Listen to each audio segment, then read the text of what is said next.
These are the Casita's 4 elevators here at the Coronado Springs Resort, Lake Buena Vista, Florida.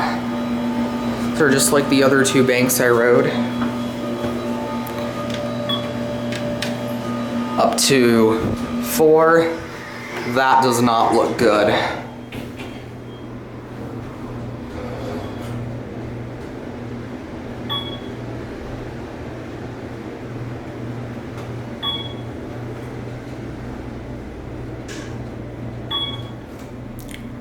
We're on 4.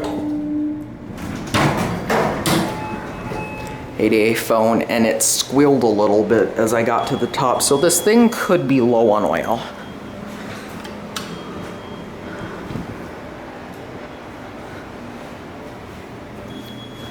Let's go to 1. But look at that. That is really pathetic. And the indicator's vandalized. Definitely not in great condition, especially considering how expensive this place is, as well as any Disney property.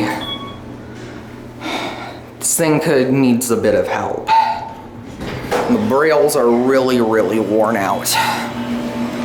But not the worst I've seen, but still, these could use some help.